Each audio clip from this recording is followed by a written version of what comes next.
What's up, beer drinkers? How y'all doing this week? Oh, we got another great show for you again this week. Not only do Sorcerer Chromatic and I drink and review some delicious beers, during the beer news, we talk a little bit about a righteous new law in New York State called direct-to-consumer.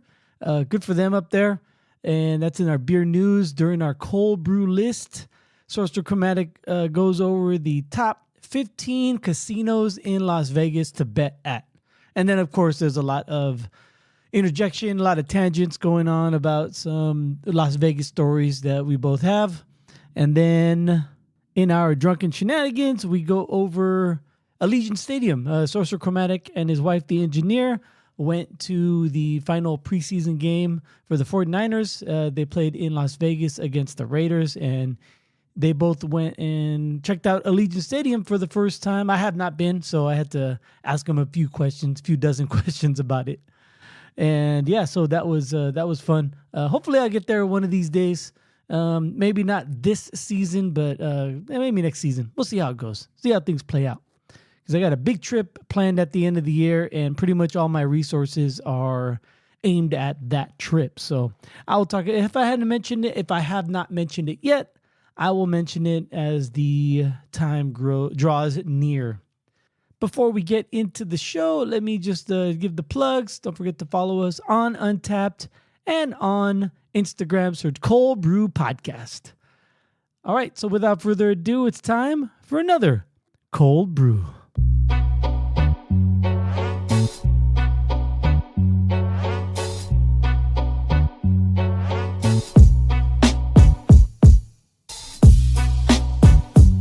Coming at you pre-recorded from Cöld Brüe Studios. I am Greg, he is Sorcerer Chromatic, and we are here to talk about beer. Yes, we are. How you doing this week, man? Oh, I'm all right. I was a little under it. Had a crazy week. My kids were sick. My wife and I got a little bit of their bug, but we still took our trip that we had planned. So it was made it a little rough. I felt like the whole traveling if you're sick trope, like hypocrite at the same time. I wasn't that sick. Well, yeah. If you're past that stage where you're gonna fuck everyone else up, then you're all right. But you're still it tires you out, right? Right. Yeah. Exactly. All right. Well, we'll get to that during our Drunken Shenanigans, and then I also got something to bring up. So we'll get to it when we get to it. But let's get to our beers right now, shall we? Sure. All right. Today I have in front of me from our good friends, from our new friends up at Legally Brewed. I'm not exactly sure where they're out of. I'll have to get back to you on that. I got this beer. It is a collab with the Beer Babes family. I know a lot of our listeners know who the Beer Babes are because I talk about them a lot. But the Beer Babes went up to Oklahoma, Norman, Oklahoma, to be exact, for Legally Brewed. That's where they're out of. And I have their Babe Brew Golden Stout, 7.9% ABV. I got this from my good friend Ronnie, who is part of the Beer Babes family. And they went out there last weekend. No, the weekend before, because last weekend was my daughter's birthday. It was a weekend before. They asked me to come out there, but I knew I was going to have our parents in, and then my daughter's birthday party the next weekend. And nobody comes before my daughter, so I couldn't go. But I heard it was a great time. I had fun listening to the stories that Ronnie told me when we met up to give me this beer. Anyway, I could just wax poetic on the weekend that I wasn't there. It's all secondhand stories, so I don't want to expound on that, because if I wasn't there, did it really happen? Pixar, or it didn't happen, right? Right. Anyway, all right. Without further ado, pop off. What do you got? Ooh, I just got a whole fucking mess of bubbles, not only on myself, but on my microphone. Go ahead. All right. I have from a collaboration event from Almanac Brewery Hmm. and a brewery that you keep not keep mentioning it like in a bad way, just keep mentioning to keep a lookout for. It's a collaboration from Almanac and Crown and Hops Oh Brewing. yeah. No, out of Inglewood. Yeah, it's I'm not sure how to say this. One Love, 8 Trill. Oh shit. Okay. So it's called One Love, 8 Trill, and it's like okay, well, it's a West Coast IPA built with Mosaic, Cryo, um, is it Motueka and Enigma hops, a collaboration with Crown and Hops benefiting the 8 Trill initiative. The 8 Trill initiative, there's over 9,000 breweries in the U.S. Around 60 of those are black owned. Despite making up more than 13% of the population, black ownership accounts for less than 1% of the breweries. Mm-hmm. The 8 Trillion initiative works towards advancing racial equality in craft beer by helping to pave the path for black-owned craft beer breweries. Through the 8 Trill Grant and 8 Trill Allies program, the initiative helps to provide capital and resources to black-owned brewing companies. Benny and Tio's mission is to make the craft beer industry an example of the economic impact of achieving racial equality. Very nice. So, a beer for a good cause, made by Oh yeah. well, I mean, Almanac's very popular up here in the Right. Bay Area, and Crown and Hops doing their thing in Southern California and getting more distribution. Now, yes, this isn't a straight Crown and Hops product, but just keeping my eye out for them. And actually, I just kind of saw the label before I realized who it was. Oh okay. And yeah, the colors were eye catching. The can's like a reverse stoplight, green, yellow, and red, but just the green's on top. Oh okay. But Yeah. it's stripes, but just that combination. I'm like, hey, is that supposed to be Right. like a stoplight or something? And I'm looking at it, I'm like, oh, okay. You know, a black person invented the stoplight. Right. Yeah. I don't know who, but yeah, I heard that. Right. I don't remember the name either. Yeah. Okay, too. Sorry, it's a 7.0% ABV. Not Very to nice. interrupt, but pop off.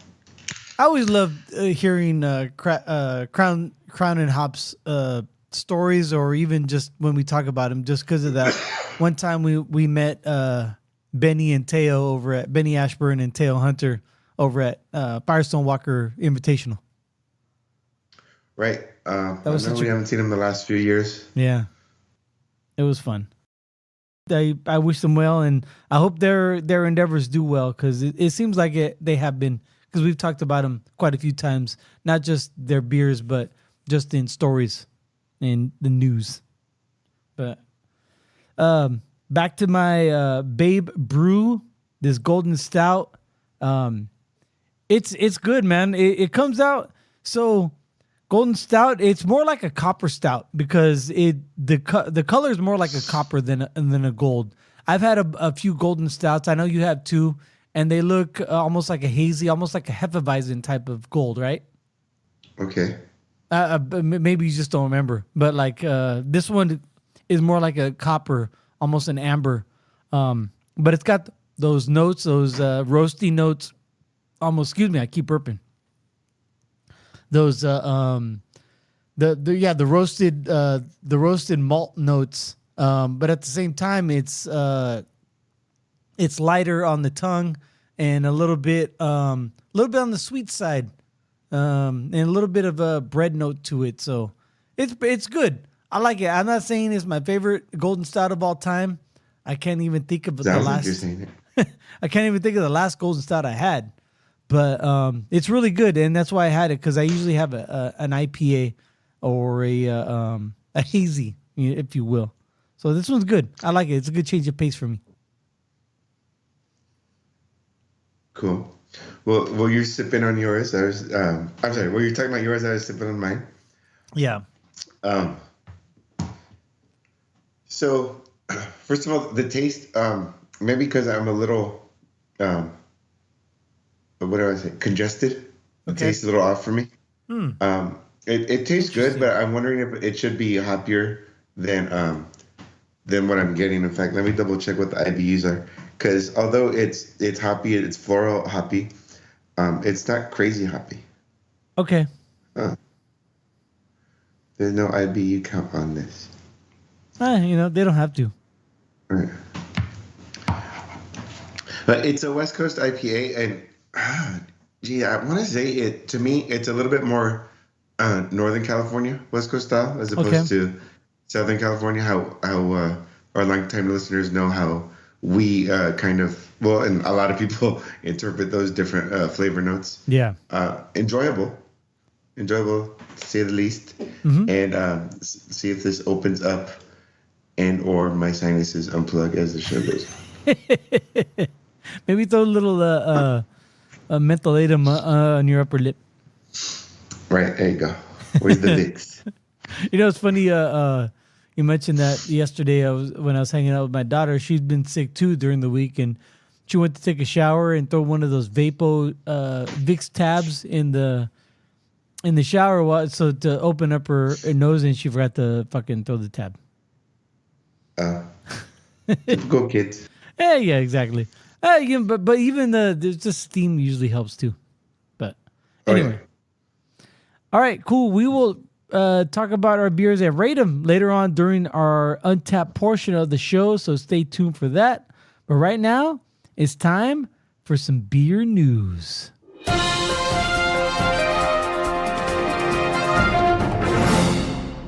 Okay, so the only story I have today, I know last week I talked about the Tilray buyout of Molson Coors' brands.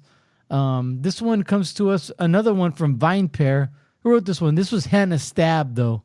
Stab or Stab? S-T-A-A-B. How would you pronounce that? Stab or Stab? Stab. Like Stab? Yeah, that's what I was thinking too, Stab. All right, the headline is, New Bill Allows New York Breweries and Distilleries to ship DTC, direct to consumer. So the U.S. is notorious. The U.S. is notorious for its outdated prohibition-era alcohol regulation laws that can make it exceedingly difficult for craft producers to distribute their products. But this week, New York Governor Kelly Hochul,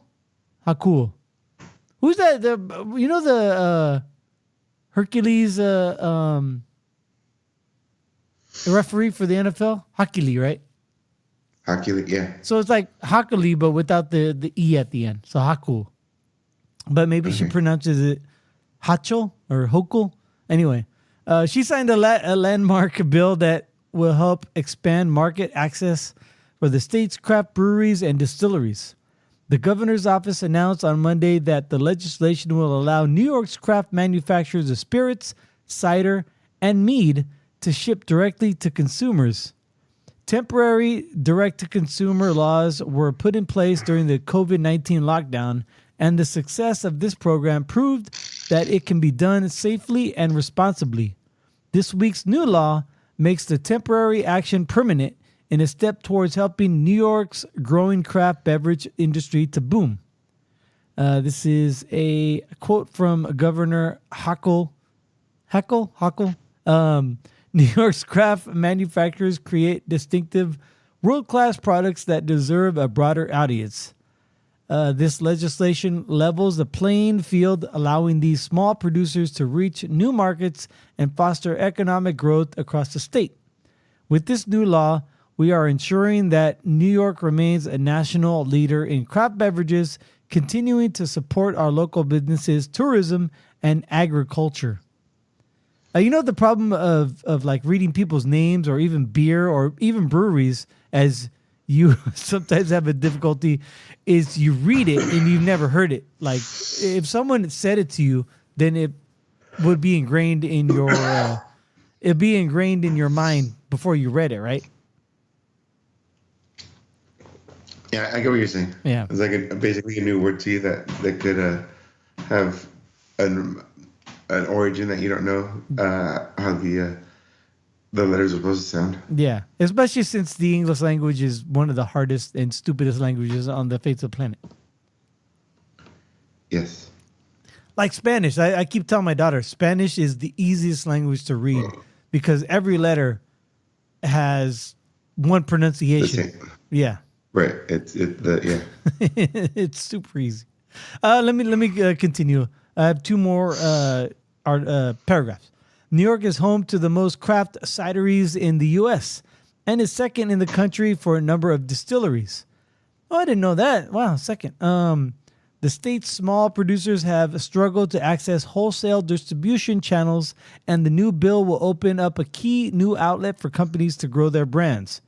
Now, cider and spirit producers have the privilege to ship products direct to consumer, as winemakers have been permitted to do since 2005, giving a wider audience to the Empire State. Direct-to-consumer shipping is a lifeline for New York's craft cideries and distilleries, and this business opportunity means more customers, more sales, and a better chance for these small businesses not to only stay in the game, but succeed, State Senator Michelle Hinchy stated in the release. So that's awesome. I think a lot of these other states could take note of this and help their own, not only breweries, but meaderies and cideries and distilleries grow. So good for them. Yeah, I mean, it definitely gives the companies in that field in those states I don't want to say advantage, but just incentive. I mean, there you go, incentive. That's a good word. It expands. It just expands the customer contact or customer reach. Yeah. And it could be the difference. I mean, there could be the smaller companies that just freaking knock it out through their mail order versus actually coming in. People coming in to visit and stuff like that, and they might not have the most what do I want to say, like customer or visitor setup for people to go to them. Right. But they make a good product and people could get it from them directly, easily. And it puts pressure on the surrounding states to do the same thing. Right, that's true. And then, like if it's not legal here and legal somewhere else, then you can go somewhere else. Right, yeah. And then, maybe it spreads across the country like wildfire. There you go. All right. That's all I have in the beer news. Not much since the Tilray. But I thought that was kind of big because it could, like I just said, it could expand not to the rest of the country, but at least to the surrounding states, and then, maybe in a couple of years' time, the rest of the country. So we'll see. It's an exponential growth. All right, that's all I have for the beer news. So you know what that means? I think I do. It's time for everyone's favorite segment on Cöld Brew, because it's my favorite segment. It's time for the Cöld Brüe List. Okay, so like I was saying, I took a trip. My wife and I went to Las Vegas, Nevada. Yeah. The one and only. And we go. We like to go. My wife, she likes to play the slots, and I have no problem with that. It's all good. Yeah. And we stayed at the Aria because of her. She gets points and stuff. She's like the Players Club and all that stuff. But to be honest, also because of Game of Thrones and your affinity. The Aria. Arya Stark, yes. Yes. All right, keep going. There you go. So with that said, I just thought for fun, I'd hit up Ranker and look at the best casinos in Vegas. Now this doesn't necessarily mean hotel as well, but the best casinos in Vegas. All right. All right. Should I do 10 or 15? 15, why not? Because I only did one news story. Okay.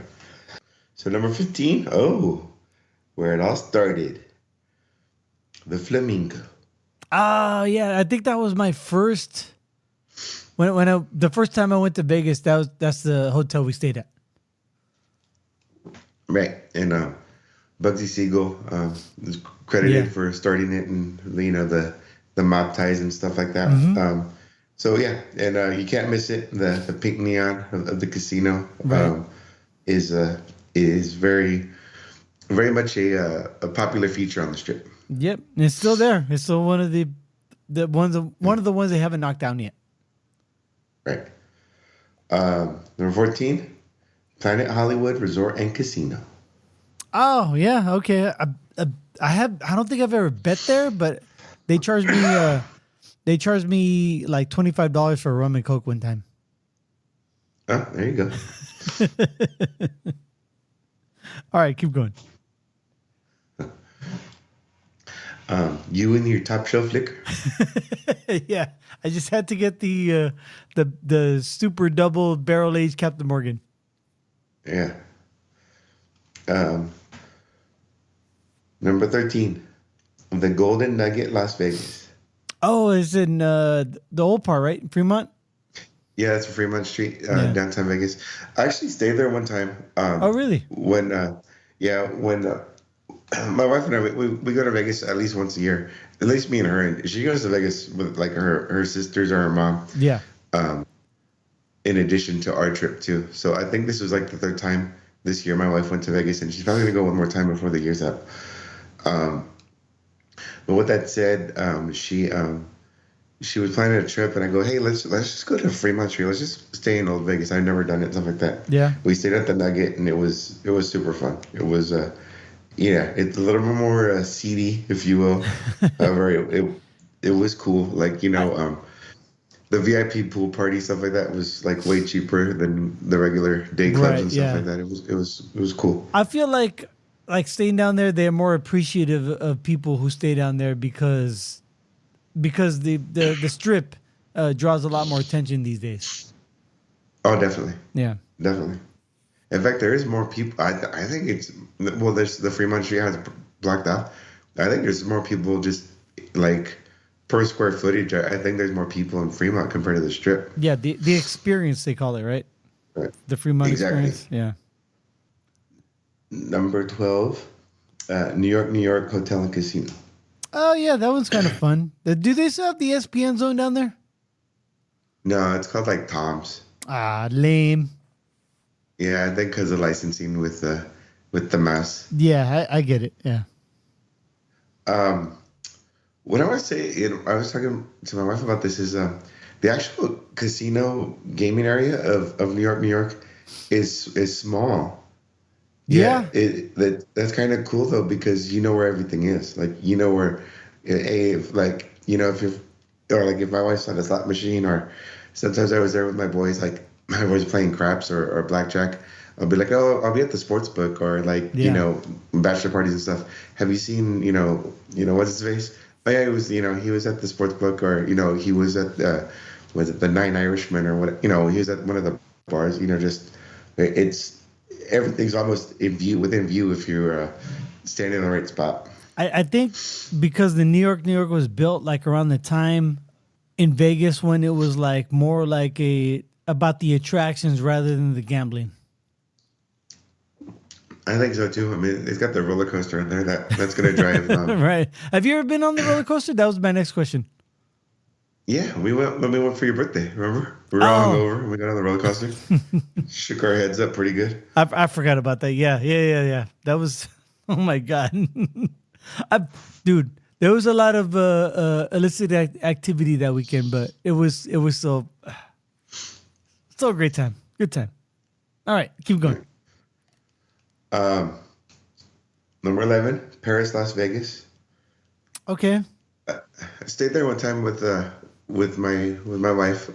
Yeah, it's nice. We did the pool during the day, just chill. We got a day bed. It was pretty cool. It was a little breezy. At the same time, it was nice because we had a area that wasn't directly in the sun. Right. Oh yeah. Yeah, I still have an Eiffel Tower drink cup or vessel, if you will. Ah. Yeah, you buy the blended drinks, like a daiquiri or whatever the fuck they sell. Yeah. And I use it for my coins, even though I don't collect a lot of coins these days. Yeah. There you go. Yep. Number 10, the Cosmopolitan of Las Vegas. Very nice. Yeah, that's one of the newer ones. Have you ever taken a picture in the shoe? No, but it's funny. My wife and I were going to we went to a steakhouse there. It's called STK. Yeah. It's really cool. In fact, I'm not trying to I'm not trying to do the old Night at the Roxbury Emilio Estevez line, but I But saw you saw Emilio? No, I saw a somewhat famous celebrity. I didn't yell out his name, but I saw someone. Oh, who was it? Like, why can't you say it? Oh, I don't know. Should I say it? Yeah, yeah. Okay, it's a sports writer, that Ian Rappaport. Oh, no shit. No, yeah, I know. Yeah. He was like two tables over from us with two other guys. I couldn't really see who they were. Okay. It was kind of like a weird booth seating arrangement. But STK, first of all, really good steakhouse. I mean, all the Vegas steakhouses are phenomenal, right? But yeah, STK just kind of had a cool vibe. That, like, put it this way, it's a steakhouse with a DJ. What I want to say is even though they have a DJ and they're playing music, they have some good sonics in there, because it's like the music isn't loud, but you feel the beat, you feel the bass, you know. Okay, yeah, so I feel that. Yeah, there's some good speakers going on. So like, you know, like yeah, and then they just play like upbeat music too. It's not like it's all sad and depressed. Like it's a real mix you would hear by a DJ, just not at, you know, cranked up to 11, you know. Oh yeah, no, I totally get that. In fact, I'm reading that book I told you last week when you did the Mount Rushmores, right? The book by Maggie Naglich, and it's called How to Taste. And one of the things she says in her book, it's not only the smell and your taste buds, but it's also the ambiance, like as far as like the not only the din and the art and the lighting, but even like the music, or even if they have music, it adds to your experience of dining. And so I totally get that just based on what you said, and it's kind of it's reaffirming what she said in her book. Huh. So that's kind of cool. Cool. Yeah. All right, keep going. So Paris, Cosmo. Oh, and then I'm not trying to brag, but I came up a little bit at the Cosmo. So hey. Oh, nice. No, babe, dude, that's not bragging. Don't worry. Like, none of the resorts are listening right now. are listening to our podcast. Yeah. So you can totally brag all you want. You can totally brag all you want, bro. Yeah. Number 9 is Palazzo. Oh yeah, that's a newer one. I haven't been there, I don't think. Yeah, it's like a fancy wing of the Venetian. Venetian's a nice resort. Mm-hmm. I don't think I ever gambled at the Venetian. I don't think I ever set foot in the Palazzo. Yeah. I've been to Venetian because they have the what do you call it? Those the gondolas, right? Yeah. Yeah, but I don't think I've ever gambled in the Palazzo. I totally agree with that. Number 8, the MGM Grand, Las Vegas. Oh, have we ever been there before? I forget. My bachelor party. I know. I'm just fucking with you. That's a great spot. Oh man, all the place you could drink and eat there. It's a good spot, man. It's almost like if you stay there, you really don't have to go to anywhere else. It definitely is where the south end of the strip is where it's at. Yeah, really. And then didn't you stay there for your top ranch? No, we were at Rio. Oh, okay. Yeah. A couple of friends of mine and I went out to the Mandalay and MGM and Luxor, and we did a little tour thing. But other than that, no, we stayed at Rio. Okay. I wish we stayed at MGM. Oh my God, that would have been so great. Right. Anyway. You would have been all smashed at your at my competition. Yeah. Yeah. They're like, please don't ever come back. Yes. Permanent ban. Drinking and driving is illegal, so is repairing and driving. Drinking and repairing. Drinking and wrenching. Yes. Get the fuck out of here. All right. Number 7, Mandalay Bay. Oh, nice. I don't think I've ever gambled there, but it's a nice spot. Oh yeah, Mandalay. What's up? In fact, I have a little bit more info on Mandalay Bay once we get later on in this. Okay. Number 6, an older one, a classic, the Mirage. Oh, yeah. Is that still around or is that gone? No, it's still there. Okay. Still all there, right. still stable. Oh, Treasure Island's gone, right? Oh, no. I believe so. I thought Mirage is just like got axed like a week ago, this week. Oh, really? Well, you Yeah. know what's getting torn down is the Tropicana. That's all like a skeleton right now. They haven't imploded it yet, but they like you could see through the building. You know, they ripped out walls and stuff. Oh, shit. No kidding? Yeah. Make it easier. Yeah, Right. it Yeah. just closed like a couple weeks ago. It's done. Wow. Okay. So number 5, Aria Resort and Casino. Oh, yeah. The hour is fun. That was a good one. And Yeah. you just stayed That's there. what- So, Yeah. That's where we stayed. Yeah, we liked it. Again, it you know, it's basically connected to Cosmo too. That's why we went there for dinner. Yeah. And then it's connected to the other one, the Vidara. But Vidara doesn't have a casino. That's why. is Aria owned by Wynn, the Wynn Group? No, it's MGM. Oh, okay, all right. Yeah. Yeah. So what you call it? My wife could get like comps at MGM properties, but she chooses Aria. She just chooses Aria just because she likes it the most. Yeah. Although now that I found that out, I'm like, well, you know, we should do this next time. Let me know next time you guys go there, and I'll come meet up for like dinner or something. Yeah, we'll let you know. Okay. Number 4, Caesar's Palace. I love Caesar's Palace, man. So great. Yeah, that's a big casino too. It's pretty vast.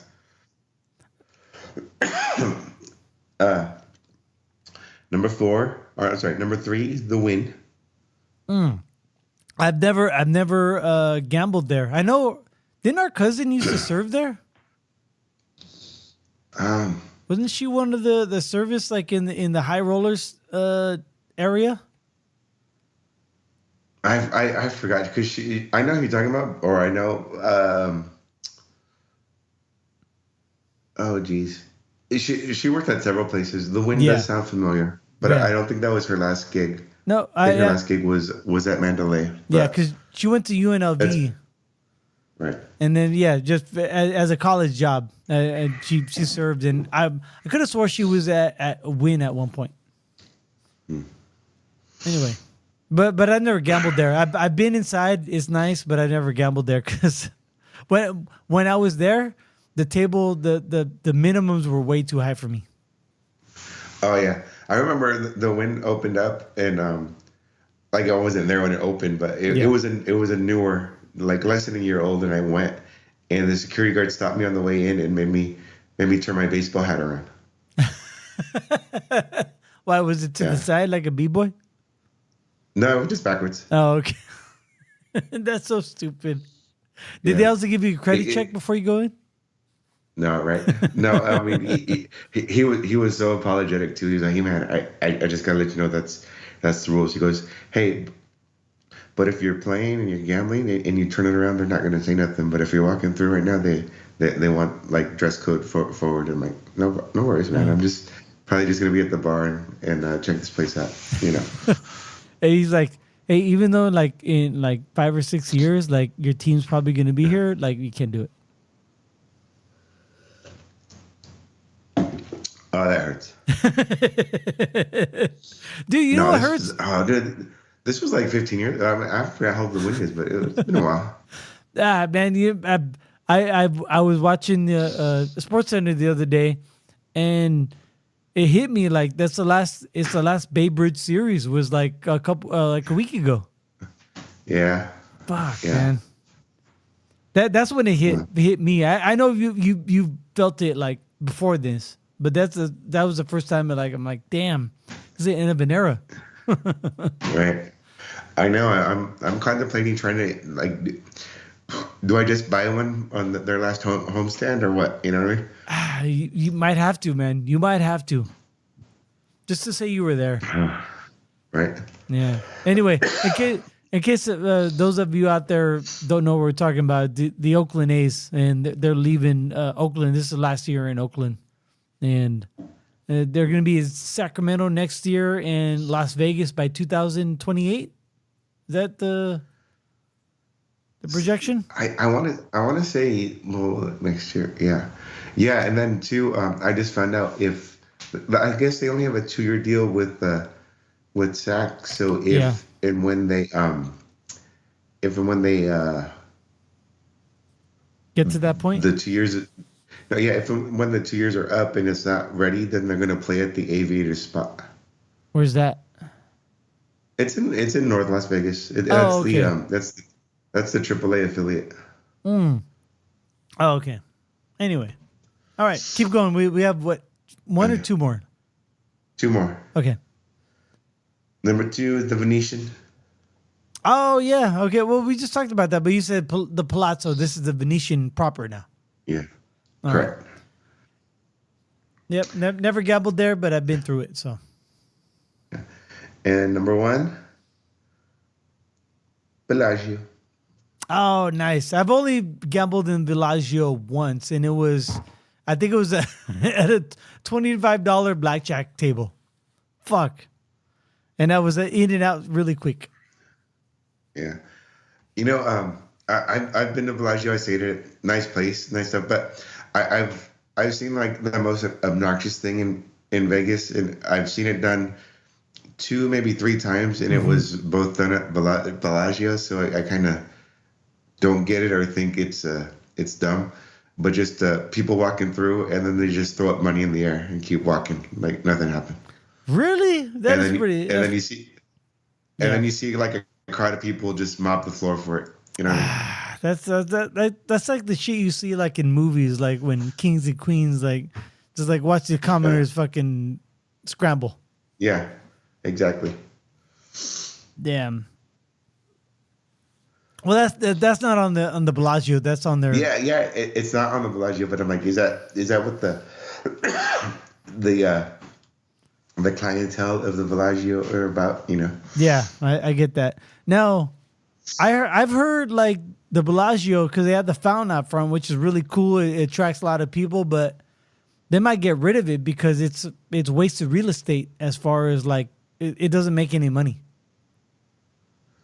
I don't know. If you have like $250,000, you could have a wedding on it. Ah, well, yeah. All right. I'm almost there. I'm like a tenth of the way there. Huh. Hey, real quick, when you stayed at the Aria, right, or Cosmo? Aria. What were the minimums at the table there? At the tables. Oh, I didn't go to the tables. Oh, okay. We did slots. All right. So when you and your wife go, are you just slots people? Are you guys slets? Slots of fun. That's fine. I mean, if that's your thing, you know, I'm not gonna. I'm just making the joke, but if that's your thing, cool. I'm not like judging you. I was just wondering, did you like when you were walking through? Did you see what the minimums at blackjack was? No, not really. I mean, I know they're posted, but I just didn't keep an eye out. But I mean, you can find the lower tables. You can find the $2 tables that they're there. Yeah, but what's the payout though for blackjack? Because it used to be 3-2, but now I hear it's 6-5. Oh. On the strip anyway, it's 6-5. It just got that much worse. Yeah. Inflation, right? Fucking not. I don't know if you want to call it inflation. I think COVID really hit the fucking casinos hard, and they just fucking changed their odds just to make up all that money. Oh. Because even casinos have like stakeholders. They even some of them have stockholders, so they have to try to earn money for the stockholders' sake. Yeah. Yeah, I didn't catch that. I mean, Okay. If anything, though, I mean, roulette and craps tables were packed versus the card stuff. But at the same time, I didn't go to the poker rooms either. Oh yeah. Ah man, I want to go back to Vegas and I know we have card rooms here in Arizona, but I want to go to card room in Vegas and just stay there. The only problem is like the last couple times I've been to Vegas is just for a mission, and even before then, it's like with other people, and I can't like be selfish and just stay in a card room and just play poker because I think I could do well in a poker room in Vegas, but who knows? Right. One more thing I wanted to ask you about Vegas. You know the thing about that, as far as I know, is like you gotta what you gotta dedicate time to stay too. Oh right? yeah, that's what I'm saying. Yeah. That's why you got to be selfish, not just because of the money, but just because of the time. When you go with the group and they're like, "Hey, dinner's at 6," you go to poker room like at 3:00. Like you might not get out by 6. You might get out by midnight if you're lucky. Right. Let me ask you one more thing about Vegas before we move on to rate our beers. What's the biggest amount you won on one roll or one hand or one spin? What's the biggest amount I won? Yeah. Well, shoot, I remember I placed a $300 bet on a boxing match and I won. Oh wow. Okay. That's cool. And the payment was basically $1,000. Wow, that's fucking awesome. Yeah. So it was Winky Wright versus Felix Trinidad. Oh shit, that's a long time ago. Yeah. Yeah. This is like the late 90s, right? No, maybe early 2000s. Okay, all right, around then. Yeah. Yeah. Nice, good for you, bro. That's awesome. Thanks. Yeah. Yep. I had a joke too. And this was before I was. Yeah, it was before I was in craft beer too. So I placed a bet, $300 on Winky just to win. Yeah. And they give me my thing and a drink ticket, and I go to the bar. I go to the bar and get a Heineken. And I told my friends, this is a $300 Heineken. You told that to me. You've also said it on the show, but that was a long time ago. It was like 4 or 5 years ago. Oh, really? So, yeah. Okay.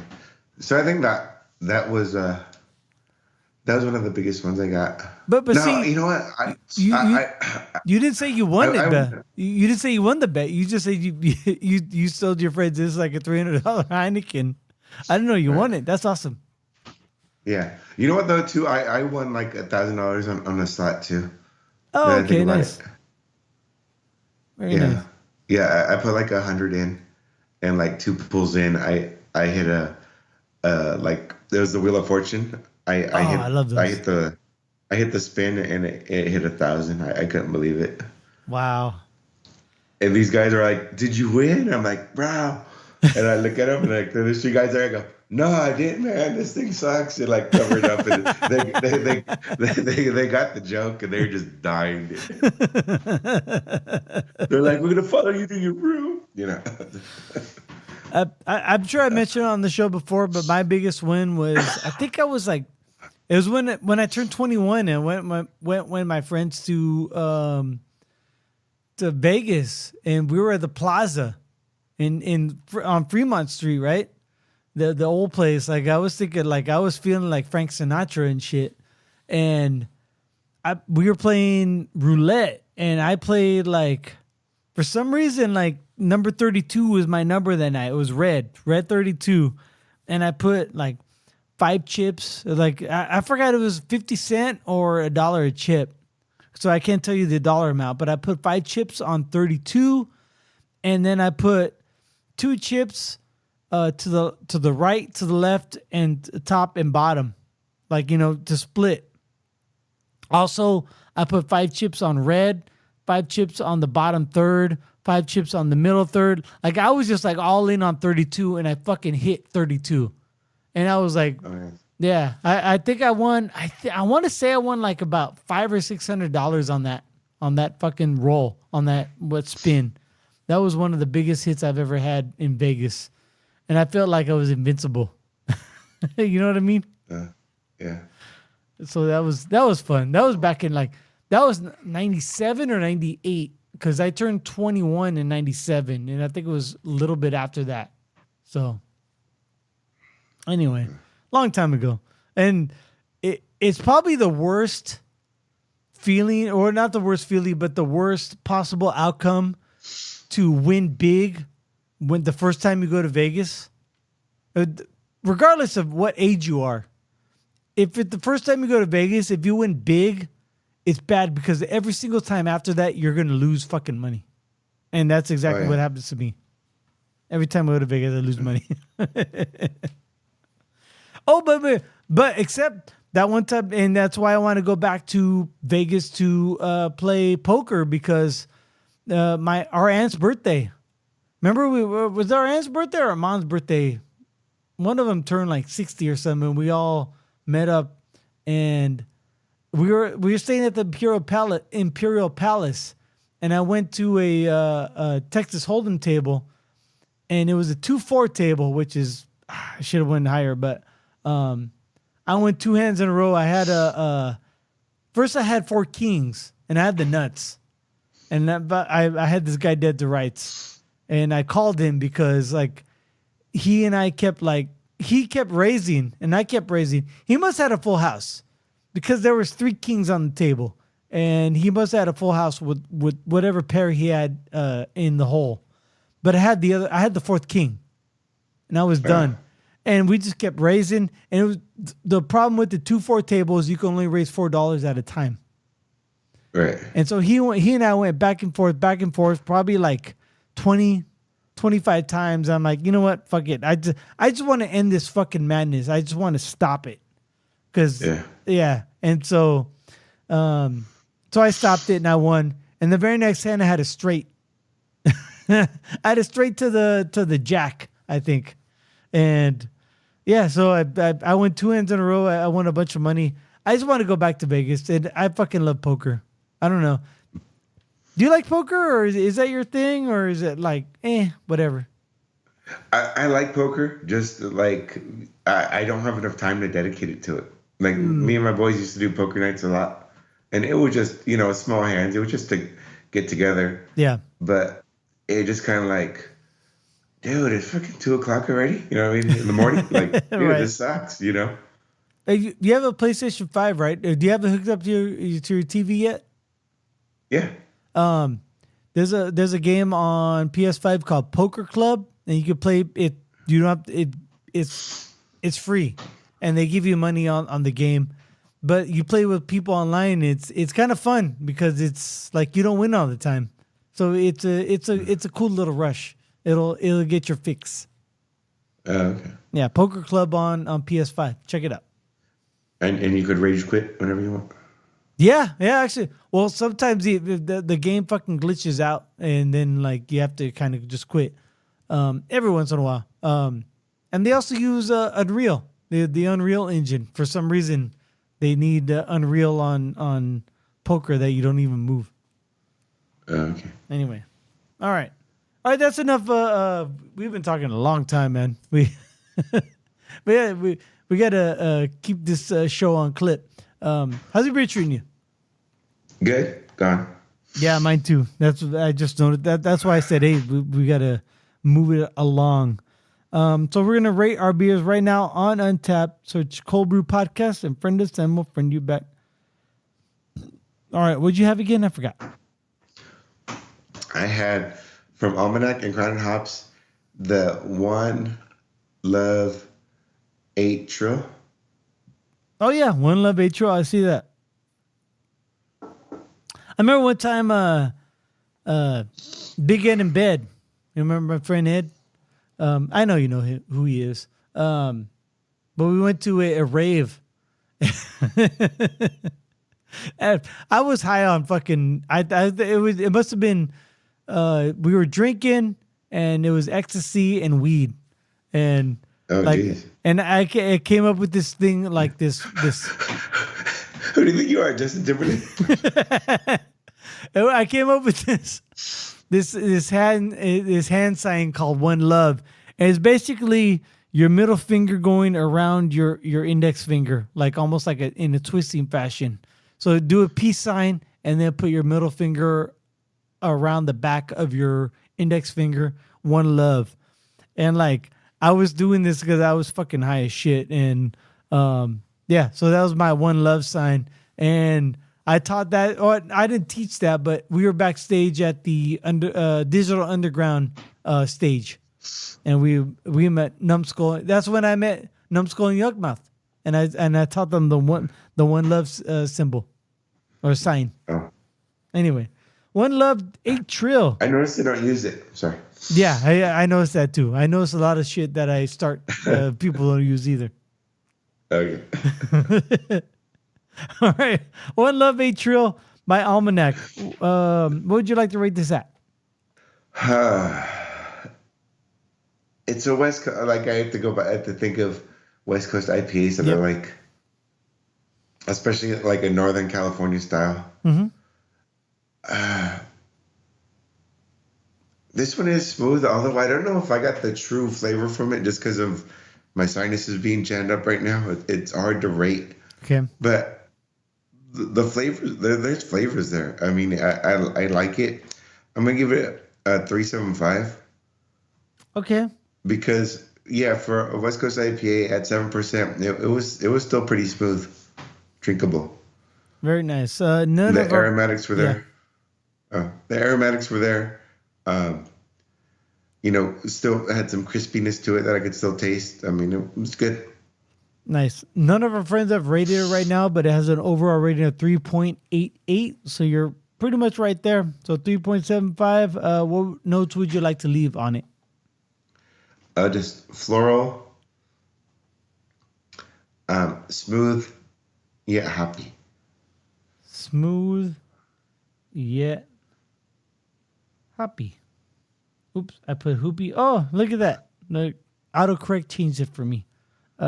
Save and easy, buddy. Easy. You know what I wish now is I got some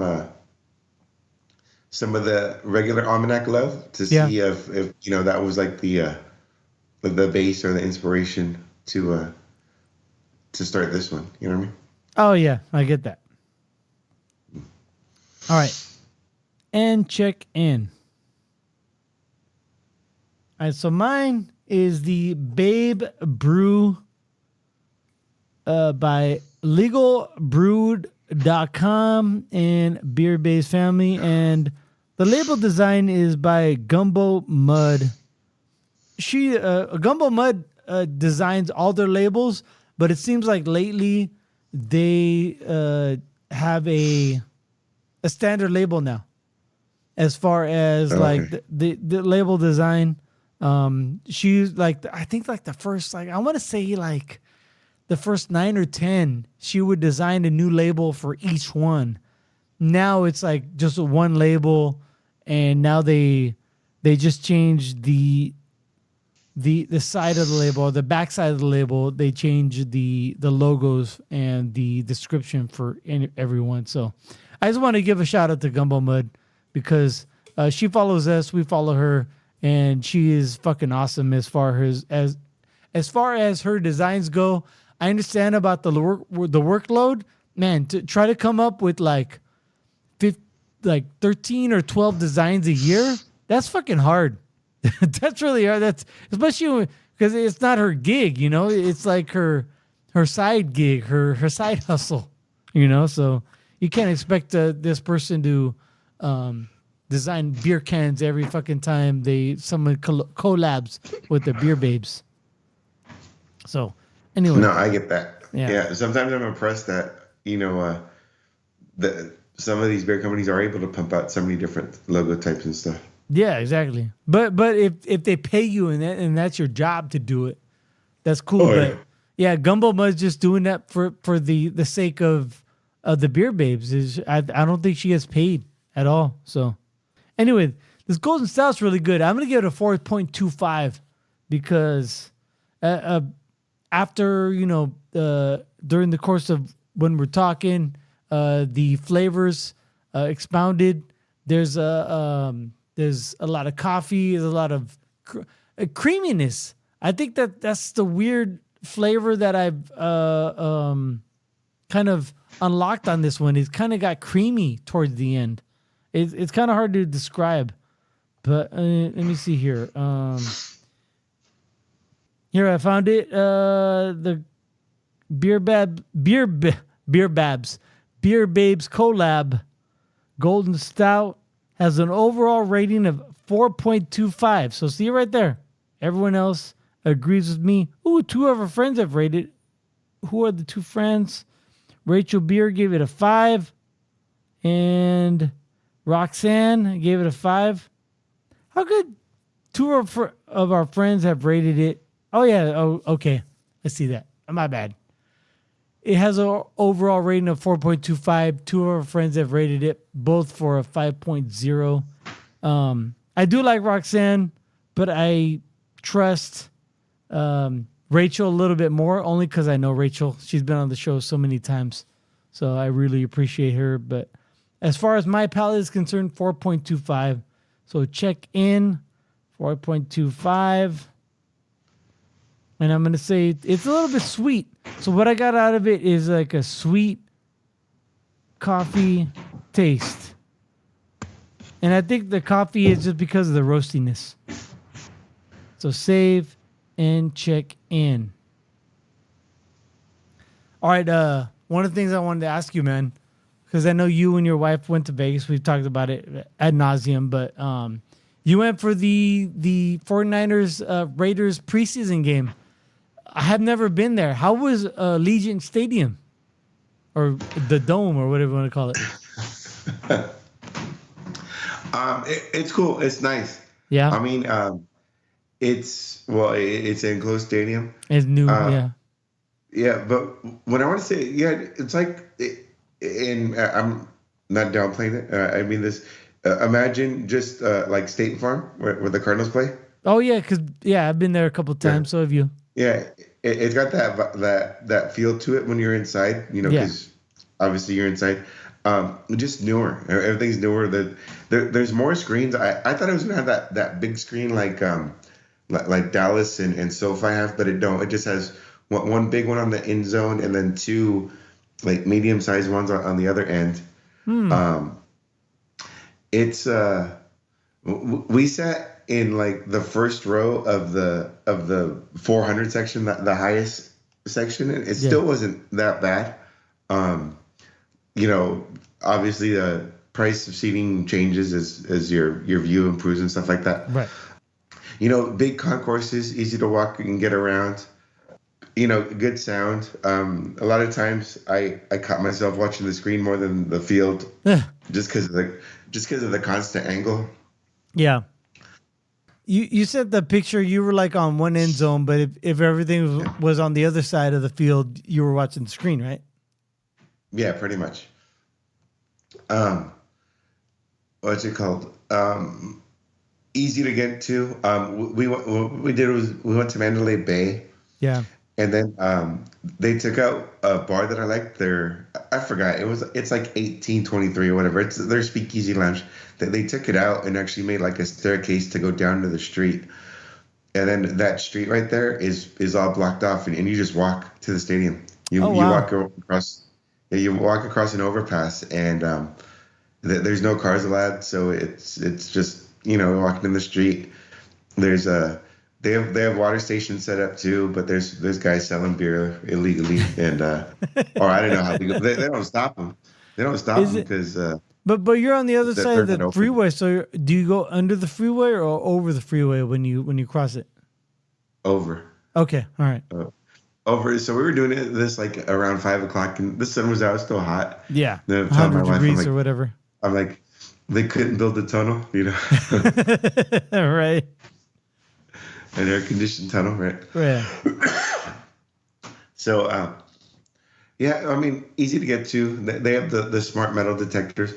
Levi's got the smart metal detectors now too, so that's a little bit of less of a hassle. Yeah, you leave your phone and your car keys inside your pockets, right? Pretty much, yeah. Yeah. So, what do I say? I mean, seats are comfortable. I mean, they're good. They got cup holders. It's a huge upgrade compared to Oakland, obviously. Yeah, of course. They have a lot of media going on the screens and stuff. I mean, it's a nice place. They have an area for their house band. There's a club inside the club level. I mean, it's the club has a club. Yeah, it's funny too because like it's that whole dual branding where like what's the official sponsor of the NFL? Yeah. Oh, beer sponsor. Oh, Bud Light. All right, but of course inside they have a structure that's Coors Light. And then, like every beer stand, the dominant beer there is Modelo. So it's just kind of like, what's going on? Yeah, mixed messages, mixed signals. Right. And then I was mad because I saw this lady on the screen with an 805, and I couldn't find an 805 in my section. Sons of bitches. Right. That's cool. Did you say it to the end? Yes. Oh, so you saw the fleet flicker or the lateral play. The hook and ladder, yeah. Yeah, the hook and ladder. Well, a lot of hooks, a lot of ladders, and of course the forward lateral killed everything. Right. Yeah. Yeah. I didn't see it till today, which is a Saturday, because the game happened on Friday, and then my daughter came over, and then she asked me like, "Did you see the end of the game?" I'm like, "Oh yeah, I saw that the Raiders tied it up." Like, no, you didn't see the last play? Like, no. So, of course, because I have YouTube TV and I have it, and I have the sports package. Anytime the 49ers come up, it records it. So I was able to go back and watch the lateral. I'm like, oh shit! Like that's fucking awesome. Like that'd be cool if they pulled it off. But it's preseason. Who the fuck? Who cares? Yeah, exactly. But it's still fun to watch. All right, man. Anything else you'd like to bring up on this episode of Cöld Brüe Podcast? No, I'm good. Yeah, me too. All right, thank you for downloading yet again another Cöld Brüe. I'm Greg. He is Sorcerer Chromatic, and we'd like to wish you cheers. Until next time.